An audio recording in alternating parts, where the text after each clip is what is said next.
वो पहले अनकॉन्स्टिट्यूशनल काम करते हैं, गैर कानूनी काम करते हैं, और अगर आप उसमें विरोध करने आते हैं तो प्रशासन से, शासन से आपके खिलाफ कार्रवाई करते हैं। जिस तरह का भाव राज्यसभा में था वो बाबा साहब भीमराव अम्बेडकर जी का अपमान है।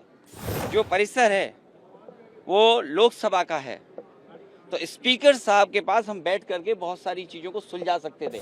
भारतीय जनता पार्टी के पास तरीके हैं, उनके पास मॉडल हैं, अंडरग्राउंड पॉलिटिकल उनके पास राय मशवरा आता है। वो कब ध्यान हटा दें, एक बात तो हमें और आपको ये समझनी चाहिए।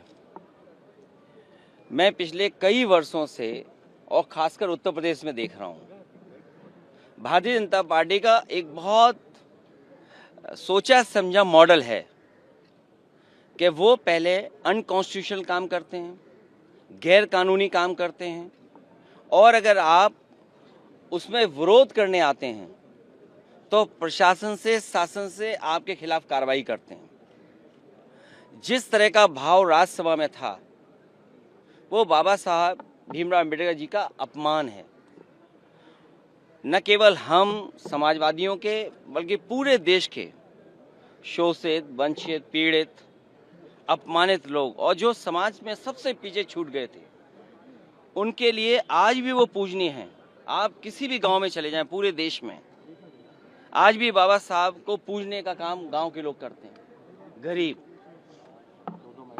हर समाज के लोग उनको भगवान की दृष्टि से देखते हैं।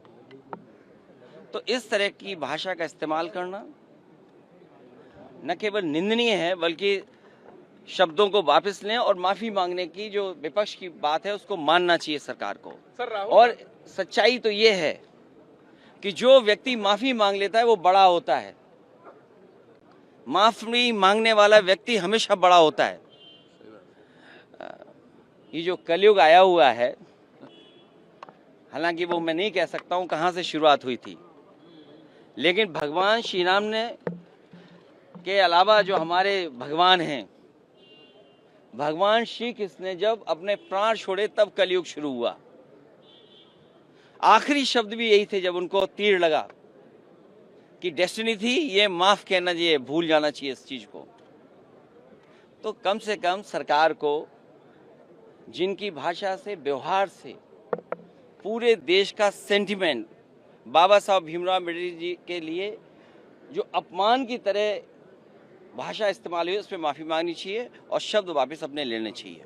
राहुल गांधी पर एफआईआर हुई है सर, देखिए, ये हालांकि मेरी स्पीकर साहब से बात नहीं हुई और दूसरे पॉलिटिकल लीडर से बात नहीं हुई, लेकिन ये लोकसभा का परिसर है। इसमें सबसे ज्यादा सुप्रीम अगर कोई है तो स्पीकर साहब हैं। अब सोचिए आप, बीजेपी के लोग तो स्पीकर के साहब के ऊपर भी चले गए। हालांकि मेरी किसी पॉलिटिकल पार्टी से बात नहीं हुई, लेकिन ये जो परिसर है वो लोकसभा का है, तो स्पीकर साहब के पास हम बैठ करके बहुत सारी चीजों को सुलझा सकते थे। लेकिन मैंने जो बात शुरू में कही, भारतीय जनता पार्टी के पास तरीके हैं, उनके पास मॉडल हैं, अंडरग्राउंड पॉलिटिकल उनके पास राय मशवरा आता है। वो कब ध्यान हटा दें, और पहले तो खुद अनकॉन्स्टिट्यूशनल काम करते हैं, पहले खुद गैरकानूनी काम करते हैं, और फिर शासन प्रशासन से ऐसा कुछ करते हैं जिससे कि दूसरे पर आरोप लग जाएं। और मैं तो फरक्काबाद के सांसद जी को देख रहा था, वो सर्टिफिकेट वाले सांसद हैं। अगर उनको इलाज, दवाई की ज़रूरत हो तो उनके लिए सलाह यही है कि हम फरक्काबाद से डॉक्टर बुला करके फ्री इलाज करा सकते हैं उनका। सर बर्क साहब पे एक और एफआईआर हो गई है, बिजली चोरी का एफआईआर। फिर मैं बोल रहा हूँ आपसे, ये बीजेपी का मॉडल है। किसी के घर में छापा मार करके इस तरह का काम करते हैं। पूरे उत्तर प्रदेश में सबसे ज्यादा बिजली को लेकर के गरीबों को परेशान किया जा रहा है। बिजली को लेकर के एफआईआर दर्ज है। आज ऑन रिकॉर्ड मैं कह रहा हूं ये बात, आप निकलवाइए रिकॉर्ड। सबसे ज्यादा बीजेपी के लोगों ने मुकदमे दर्ज कराए हैं किसानों पे, गरीबों पर, और जानबूझ करके। आपकी कोई सुनवाई नहीं है, अधिकारी उनके हैं, अधिकारी खुद हाथ खड़े कर देते हैं, कहते हैं हम पे ऊपर से दबाव है। ऊपर से किसका दबाव है? मुख्यमंत्री जी का खुद दबाव है। और आज आपने अखबार में पढ़ा कि जब 5 लोग मर गए, न जाने कितनों पे झूठे मुकदमे लग गए, न जाने कितनों को अपमानित होना पड़ा है, घरों में पुलिस गई है, महिलाओं के साथ अपमान का व्यवहार हुआ, तब कह रहे हैं कि हर मंदिर को नहीं खोदना चाहिए। तो अगर किसी व्यक्ति ने, इतने महत्वपूर्ण व्यक्ति ने अगर ये स्टेटमेंट दिया है, तो उनकी जिम्मेदारी बनती है उनके दल के लोगों की कि सभी संभल वाले उत्तर प्रदेश के लोगों पर जिन पे झूठे मुकदमे लगे हैं, उनके मुकदमे वापस हों।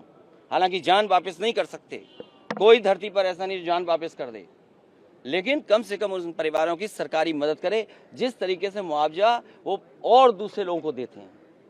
सर, आरएसएस चीफ ने जो कहा है कि सद्भाव से रहना चाहिए और उन्होंने कह दिया, इसी में कह दिया। सर कल जो कुछ हुआ संसद भवन परिसर में, तो इस तरह की घटना ना हो। अब मैं तो चाहूँगा ऐसी घटना ना हो। हम एक दूसरे से, हमारा हमेशा व्यवहार अच्छा रहता है, लेकिन बीजेपी वालों को कौन समझाए, बीजेपी वालों को कौन समझाए। सरकार उनके पास है, प्रशासन उनके पास है, पुलिस उनके पास है। अगर ये लोकसभा परिसर में हुआ है तो चाहे कांग्रेस चाहे बीजेपी को सबसे पहले स्पीकर साहब के पास जाना चाहिए था। बीजेपी को स्पीकर साहब से शिकायत करनी चाहिए थी। और अक्सर हम और आप देखते हैं, जब आपको बाहर किया जाता है तो स्पीकर साहब आपको बाहर करते हैं, पुलिस बाहर नहीं करती है आपको।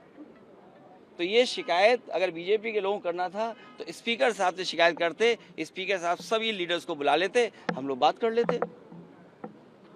अखिलेश जी, कल जो धक्का मुक्की वाला प्रकरण जब आपकी जानकारी में आया, उसके बाद फरक्काबाद वाला तो नकली सर्टिफिकेट से जीत करके आए हैं, केवल सर्टिफिकेट से जीते हैं वो। और मैं तो कहूँगा उनके इलाज के लिए हम लोग मदद करना चाहते हैं। पंजाब के किसानों पर अखिलेश जी मिलने जाएंगे क्या सर? किसान बोर्ड से हटाए। लोहिया जी की वो बात मुझे याद आती है। लोहिया ने कहा कि एक तो जेल में जाते रहो, दूसरा फावड़ा और तीसरा वोट। तो किसान की हर मांग के पक्ष में हम, और भूख हड़ताल के पक्ष में हम नहीं हैं। लोहिया जी, समाजवादी लोग कभी भूख हड़ताल के पक्ष में नहीं रहे। हम लोग संघर्ष और बोर्ड की ताकत से हटाने के पक्ष में रहे। हमें उम्मीद है किसानों की सरकार सुनवाई करेगी। और आपको भी पता होगा कितनी किसको चोट लगी। आपसे बेहतर कौन है, सब कैमरे आपके पास हैं। अब आपका चेहरा भी बता रहा है कुछ ऐसा है जो हम नहीं जानते हैं।